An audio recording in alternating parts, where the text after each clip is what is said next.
I hope you're having a great time today attending all the amazing sessions here. In this session, we're going to be talking about product innovation.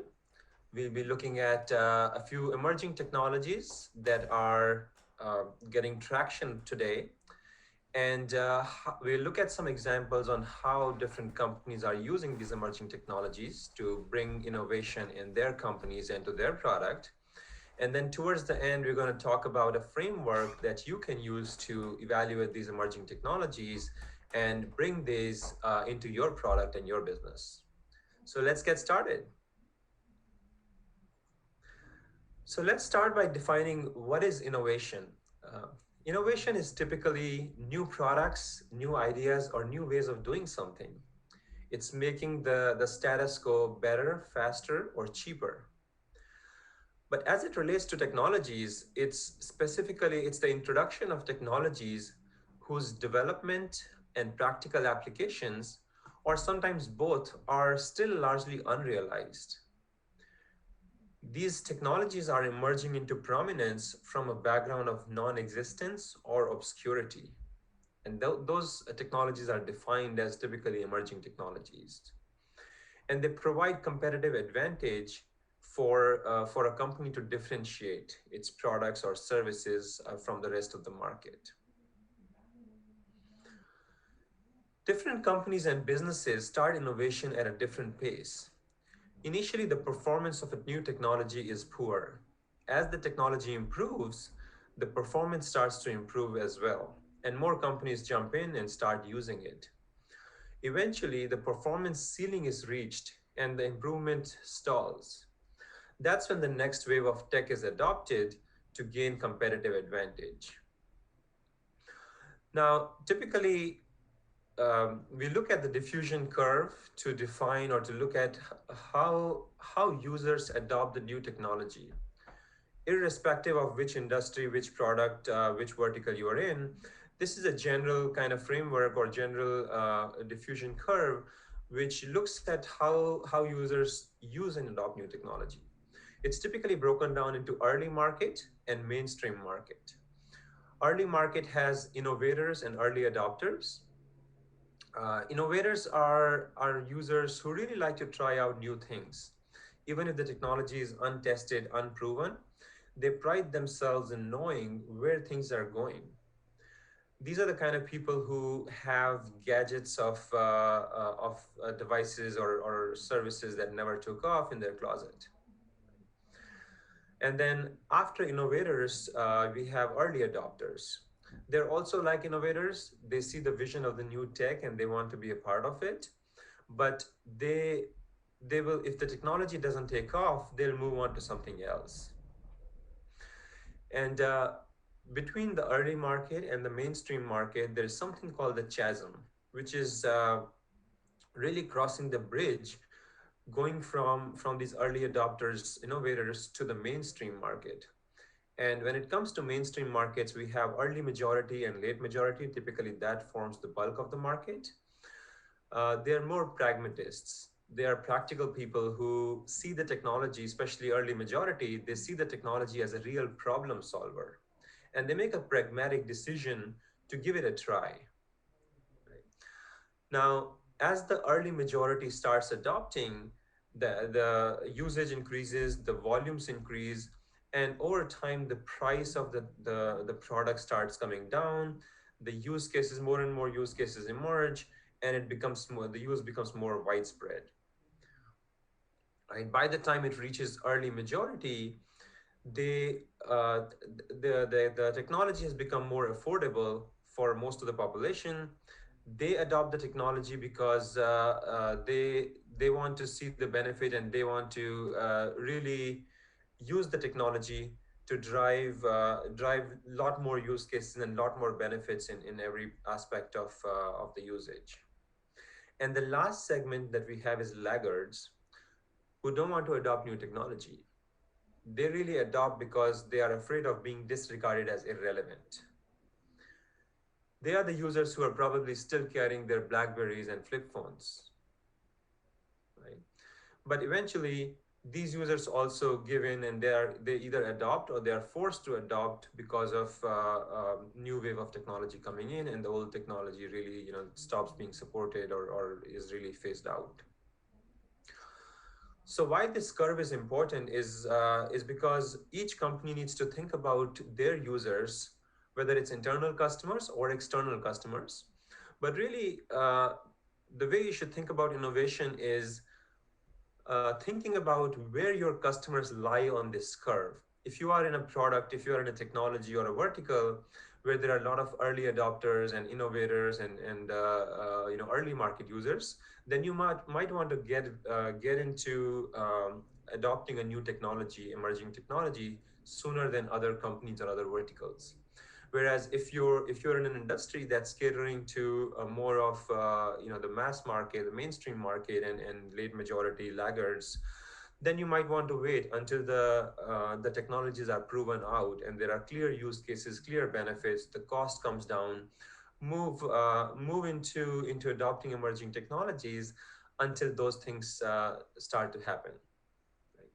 So that should give you some idea of when to think about emerging technologies. Now, in the next few slides, we're going to look at a few emerging technologies that are quickly evolving, and take a look at some examples on how different companies are using these technologies to bring innovation in their companies. Right. So the first one is augmented reality and virtual reality. It has different variants, extended reality, mixed reality. They're all gaining traction and part of the same umbrella. In fact, I believe that augmented reality and virtual reality is the next mobile. Just like we saw the shift from PC to web to mobile in early 2000s, I started my career in mobile, and we saw a huge shift going from PC to everybody having smartphones. We are seeing that shift now from mobile to AR VR now, right? Google and Apple they've released their AR kit and AR core for some time now. And while most of the it's mostly used in social applications and photo applications today, there are some very compelling use cases that are emerging. With the global pandemic, life will not go back to normal for a very long time, and we're all functioning virtually as we continue to work from home. A lot of us are feeling Zoom fatigue, right? With Zoom meetings, Zoom classrooms, being on Zoom several hours a day, we miss those personal interactions from pre-COVID days. And AR VR based collaboration tools can help us bring back some of that personalized connection that we all miss. So one of the tools that we launched when I was at HTC Vive, right after pandemic hit, we launched a tool called Vive Sync, which is an all-in-one meeting and collaboration solution for virtual reality. And using Vive Sync and using a VR headset, you can create your personal avatar and customize it and make it look and feel like a real person, right? You can create a private meeting room, and you can start chatting and working face to face with your colleagues around the world as if you're sitting in the same room. Very, very valuable, and gives that personal interaction. But AR VR is not just limited to remote collaboration. It can be used for a wide variety of applications today where physical presence is either cost prohibitive or impractical. So another example is scanning physical spaces, right, and doing virtual walkthroughs. It started out a few years back in the real estate industry. A lot of the sellers and agents started using virtual reality to do 3D and virtual walkthroughs of open houses before you go and see the house. But during COVID times, a lot more companies have taken the technology and adopted it. And there are companies that are scanning physical spaces such as stores and warehouses. And they're using VR in COVID response. They're able to visualize the store size, furniture layout, distancing, etc.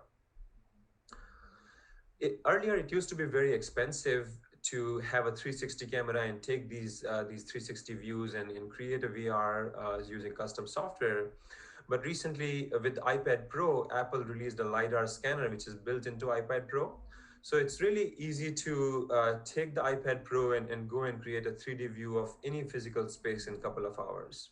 And it gives you accuracy within it's supposed to be accurate like within a few inches. So fairly accurate in terms of measuring distances and knowing the real lay of the physical space. Right. And you can leverage it for design, construction, renovation changes, virtual walkthroughs, space planning, and all that good stuff.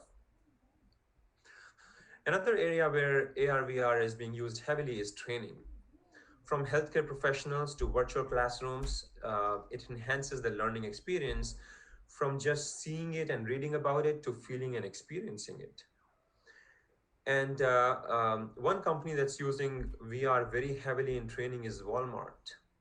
They've trained over 1 million associates in virtual reality, and they're using it to onboard new employees and providing remote training that simulates the store environment and replicates hazardous tasks and scenarios that are hard to create in real life.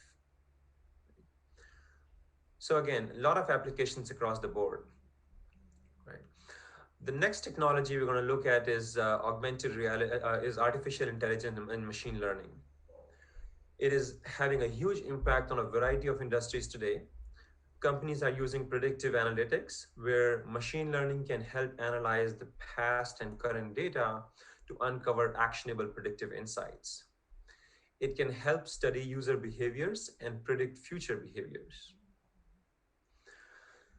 AI is also being used in sentiment analysis, where machine learning algorithms measure the sentiments of user towards the product or service by extracting the data and analyzing information from text.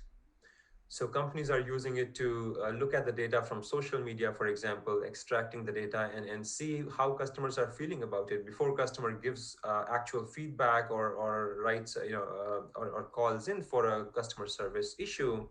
They're able to learn about these issues just from people talking about it in social media. Even at a high level, talking about marketing campaigns and brands, you can get the sentiment analysis from that. Proactive health management by early detection of diseases, correlation of symptoms that can help doctors diagnose certain conditions. In fact, there are machine learning based applications that can detect COVID by listening to a person's cough or even hear a person's voice. So again, one example of how Starbucks is using artificial intelligence is through a deep brew initiative, which is truly using AI to add intelligence in various parts of store operations. Deep Brew is a platform that powers the personalization engine, which is used for several applications such as optimizing store labor allocation. Depending on the demand, depending on the time of the day and day of the week, they're able to allocate labor in the store. Drive inventory management by tracking the inventory and send alerts to the right people. Providing insights and tools to free up our partners so they can spend more time connecting with customers. Through these deep brew capabilities and predictive analytics, Starbucks is going to be able to determine when a machine needs predictive maintenance before it breaks down. There are also other initiatives like integration with platforms like Alexa and Google to allow customers to use AI and use the voice technology to order coffee, right? Instead of just going to app and typing or searching for it, you can just go to these smart assistants, reorder coffee that you have ordered in the past. So numerous applications across the board, no matter which industry, which vertical you're in, I believe there's some form of AI and machine learning that can be applicable to your business. Another technology that's gaining a lot of traction is digital twin. It's essentially creating a virtual model of a process, product, or a service. And this pairing of virtual and physical worlds allows analysis of data and monitoring of systems to detect problems before they even occur. By collecting the data from various sources, digital twin can combine this data and overlay this on top of a virtual image or virtual representation of a real time, a real world object, and show a real time view of your store or your production floor layout. It can show inventory, logistics. It can help with operations management. So a lot of use cases around how different parts of the business can be managed with digital twin. It can help product designers know the accurate statistics of how each component or subcomponent is performing, and it can help a lot of streamline a lot of things along the operations, including continuous learning, ability to dynamically recalibrate and improve end-to-end traceability. So one example here of a company called Kaiser, which is a US manufacturer of compressed air products. They've used digital twins to go from selling a product to selling a service. A digital twin network enables this company to monitor the condition of the equipment and monitor it around the clock and measure customer air consumption, because really what they're selling is air. And instead of installing the equipment at customer site and leaving the operation to the customer, they have a digital twin and they maintain the asset throughout its life cycle, and they charge the fees based on air consumption rather than fixed data, right? And digital twin also helps them having a real time asset data and managing the uptime and managing the billing more accurately. So they've been able to cut down their commodity costs by 30% and onboard 50% more vendors by using digital twin. Right. So it can open up a lot of new business models, a lot of new revenue opportunities as well, in addition to optimizing and streamlining your business operations.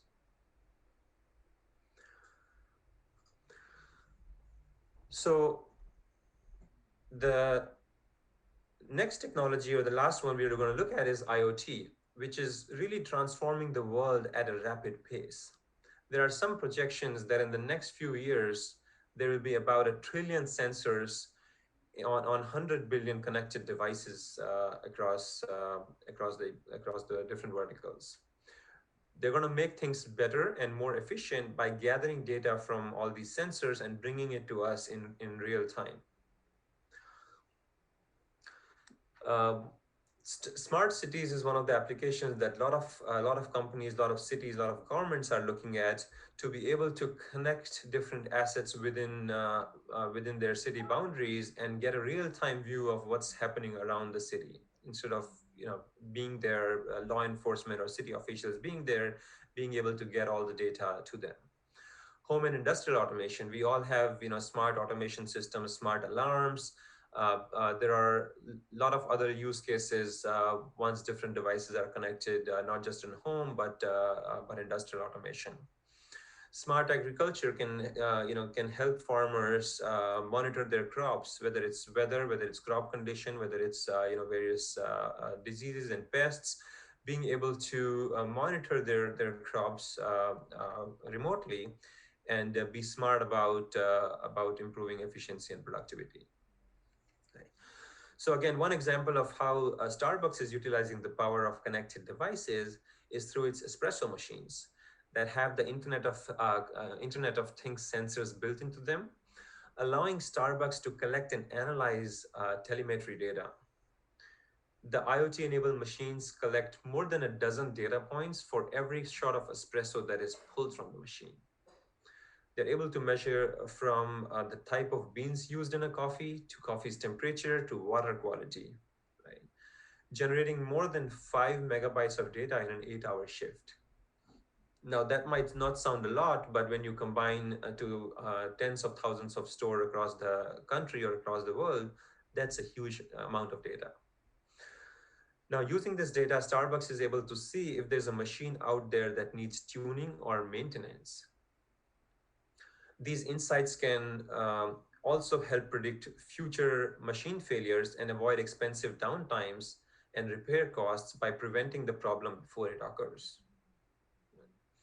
And then it can enable it can enable Starbucks to send new coffee recipes directly to the machines. which was something that was previously done by manually delivering these recipes to stores via thumb drives multiple times a year.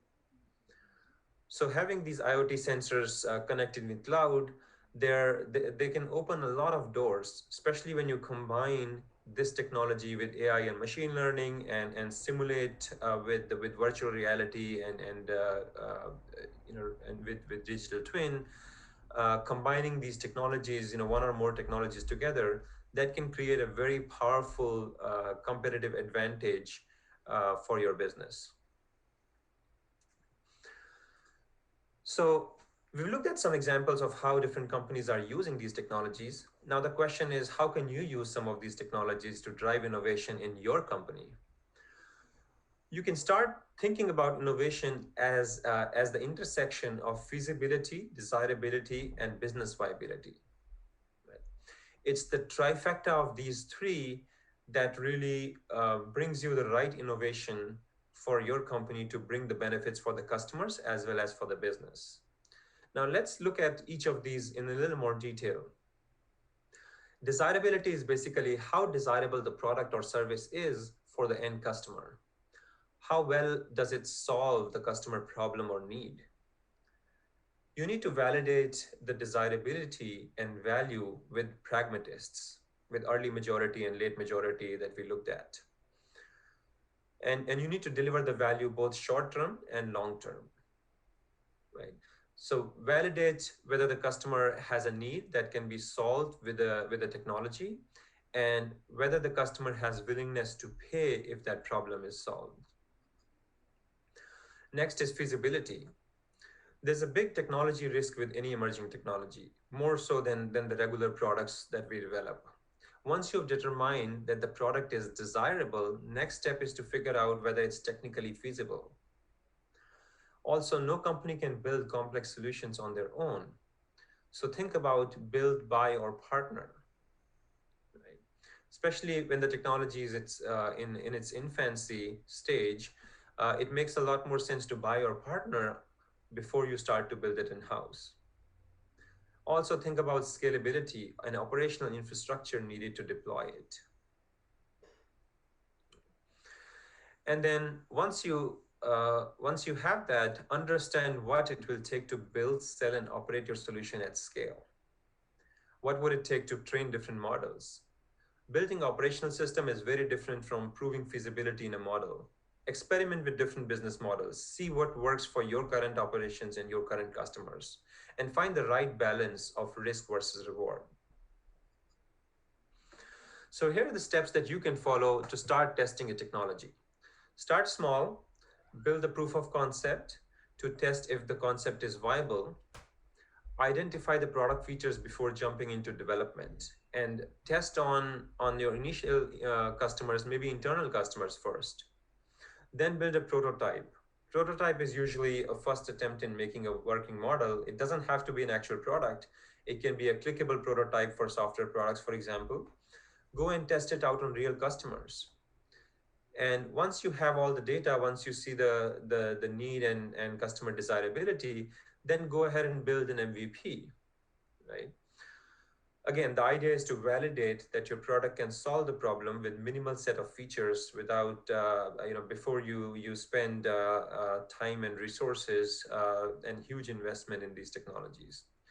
Get the learnings, iron out kinks as soon as possible, then go for full scale production. And I want to leave you with some few key takeaways. The technology is changing very rapidly, and it will continue to evolve. The challenge for humanity is to apply these technologies for new solutions and new use cases for widespread and long-term social good. So don't be afraid to adopt new technology. Use these technologies to build a competitive advantage for your business. And more importantly, always keep customer in the front and center. And fail fast, learn, and iterate. Do a lot of experimentation, try out new technologies before you do a lot of investments, see what works, and based on the data, based on the results, based on the learning, quickly iterate and optimize and grow. With that, I think we will open it up for questions. Wonderful. Thank you, Arthur. for these valuable insights. So I have a couple of audience questions. We only have a couple of minutes, so let's jump in. The first question is, how does your company, Starbucks, plan for these technology initiatives? Long term, like years in advance, or more short term? The reason I ask is, how does a company plan and set aside money for technology initiatives that have not yet emerged but will during the short term? Sure. That's a great question. So at Starbucks, usually there are two ways to drive innovation. There is incremental innovation, which is typically done as a part of regular business teams and regular product teams. And a lot of these are changes or new technologies or new services and features that are going to provide us incremental benefits. Then what we have in our company is an emerging technology group, and we actually have several of these groups within the company that are really looking at technologies that are further out and looking at technologies that have high risk but maybe high reward if we implement them. And we started investing and we start investigating these technologies early on, and using the framework that I described, doing very early prototypes, proof of concepts, evaluating the tech feasibility to see if this is something that can provide a viable business opportunity, if it can solve a problem, whether it's direct customer or in store. So we start from there, and it starts out as a separate project within emerging technologies group or teams. And then as we prove feasibility, we start integrating it into mainstream. After having, passing some milestones and gates, then it goes back to the business and product teams to operationalize it. Wonderful. Thank you. We have time for just one more quick question. And the question is, typically, how long does it take for an emerging technology to go from early adoption to early majority at Starbucks? Are there any factors that you use to accelerate that move? Yeah, so again, great question. It can vary depending on the technology, but it's usually between a few months to a few years. If it depends on the type of technology. It depends on software versus hardware and what's involved there. But typically, it's it's dictated by evaluating the technology and see if it's ready for a couple of things, ready for us to use in mainstream, whether it can be operationalized, whether it can again make things better, faster, cheaper. Once we have that those check boxes, then that's when we start bringing it into mainstream and really start putting in a lot more effort and resources around it to accelerate the development of that technology. So again, if you're trying to implement it in your company, going through some kind of checkbox, some kind of criteria to evaluate, do early evaluation, and then bring it into mainstream. Wonderful. Arthur, thank you so much. Um, I believe we may have time for one other question that just came up. And I think this is somewhat related to the first question, which is, we have many disruptive technologies in our innovation lab environments. We seem to be challenged in adopting these at scale.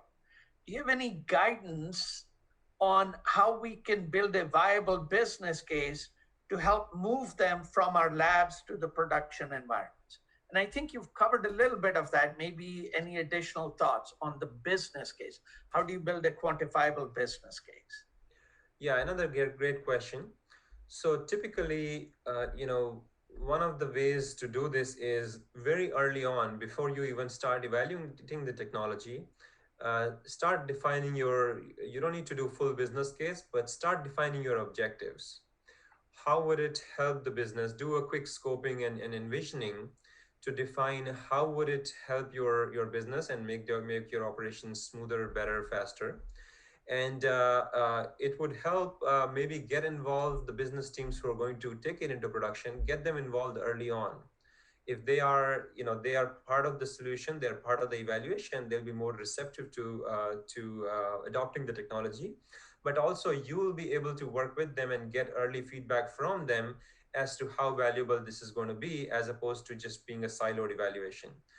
So I would say get them involved early on, do some do some early scoping and envisioning, and have very clear goals on what benefits you're going to see, and be open to rejecting ideas and throwing them away if things are things don't have promise and don't show value early on. Feel free to say that it doesn't make sense right now. We'll come back and reevaluate it maybe in 6 months and move on. Wonderful. Other, thank you so much again. And we're going to move on to the rest of our agenda now. Folks, next up, we have our first innovation lab of the day.